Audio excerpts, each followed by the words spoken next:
ಮನಸ್ಸುಗಳಿಗೆ ನಮಸ್ಕಾರ. ಸಾಮಾನ್ಯವಾಗಿ ಹೆಚ್ಚಿನವರಿಗೆ ಪೊಲೀಸರು ಅಂದ್ರೇನೆ ಒಂಥರ ಭಯ ಇರತ್ತೆ. ಅಂತಹದ್ರಲ್ಲಿ ಈ ನಡುವೆ ಕೆಲವು ಅಸಲಿ ಪೊಲೀಸರೇ ಅಪರಾಧಗಳಲ್ಲಿ ಭಾಗಿಯಾಗೋ ಪ್ರಕರಣಗಳು ಹೆಚ್ಚಾಗಿ ನಡೀತಾ ಇವೆ. ಇದು ಸಾಲದು ಅಂತ ಇದೀಗ ನಕಲಿ ಪೊಲೀಸರ ಗ್ಯಾಂಗ್ ಕೂಡ ಹುಟ್ಕೊಂಡಿದೆ. ಇದೆಂತಹ ಖತರ್ನಾಕ್ ಗ್ಯಾಂಗ್ ಗೊತ್ತಾ? ಈ ನಕಲಿ ಪೊಲೀಸರ ಬಗ್ಗೆ ಇಲ್ಲಿದೆ ಒಂದು ವಿಶೇಷ ವರದಿ. ಇದು ಸುದ್ದಿ ಕರ್ನಾಟಕ. ನೀವು ನೋಡ್ತಾ ಇದ್ದೀರಾ ಬಿಬಿ ನ್ಯೂಸ್ ಕನ್ನಡ. ನಾನು ಅಕ್ಷತಾ ಕುಲಕರ್ಣಿ.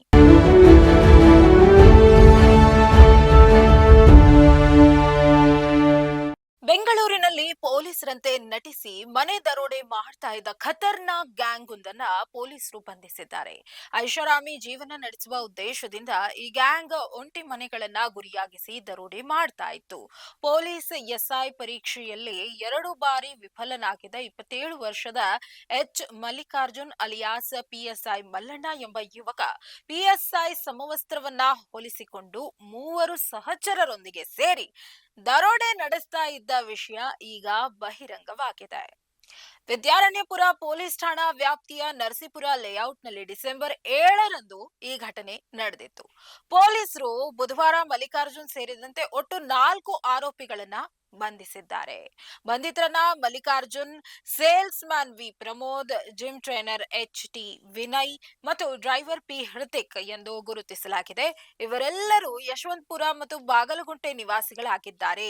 ಆರೋಪಿಗಳು ಲಿಫ್ಟ್ ಆಪರೇಟರ್ ಹಾಗೂ ನರಸೀಪುರ ಲೇಔಟ್ ನಿವಾಸಿ ನವೀನ್ ಮನೆಯಲ್ಲಿ ಒಬ್ಬರೇ ಇರೋದನ್ನ ತಿಳಿದು ಮನೆಗೆ ನುಗ್ಗಿದ್ದಾರೆ. ಮಲ್ಲಿಕಾರ್ಜುನ್ ಪಿಎಸ್ಐ ಸಮವಸ್ತ್ರದಲ್ಲಿದ್ದು ಇತರರು ಕ್ರೈಮ್ ಪೊಲೀಸರು ಎಂದು ಹೇಳಿಕೊಂಡು ಮನೆ ಪ್ರವೇಶಿಸಿದ್ದಾರೆ. ನವೀನ್ ಕಾನೂನು ಬಾಹಿರ ಚಟುವಟಿಕೆಗಳಲ್ಲಿ ಭಾಗಿಯಾಗಿದ್ದಾರೆ ಎಂದು ಸುಳ್ಳು ಆರೋಪ ಮಾಡಿ ಶೋಧ ನಡೆಸುವುದಾಗಿ ಬೆದರಿಸಿ ಲಾಠಿ ಮತ್ತು ಕಬ್ಬಿಣದ ರಾಡ್ನಿಂದ ಹಲ್ಲೆ ನಡೆಸಿದ್ದಾರೆ. ನಂತರ ನವೀನ್ ಅವರ ಮೊಬೈಲ್ ಫೋನ್ ಬಳಸಿ ಬ್ಯಾಂಕ್ ಖಾತೆಯಿಂದ 87,000 ರೂಪಾಯಿ ವರ್ಗಾಯಿಸುವಂತೆ ಒತ್ತಾಯಿಸಿದ್ದಾರೆ.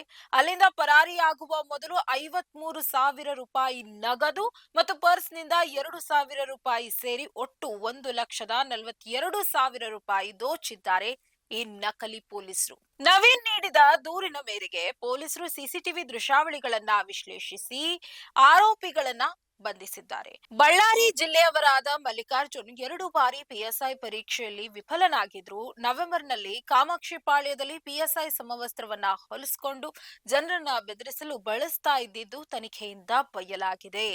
ಈತ ಈ ಹಿಂದೆ ಪಾರ್ಕ್ಗಳಲ್ಲಿ ಮತ್ತು ಸಾರ್ವಜನಿಕ ಸ್ಥಳಗಳಲ್ಲಿ ಪಿಎಸ್ಐ ಎಂದು ನಟಿಸಿ ಜನರಿಂದ ಹಣ ವಸೂಲಿ ಮಾಡಿದ್ದಾನೆ. ದೊಡ್ಡ ಅಪರಾಧಕ್ಕೆ ಕೈ ಹಾಕಿ ಈಗ ಸಿಕ್ಕಿಬಿದ್ದಿದ್ದಾನೆ.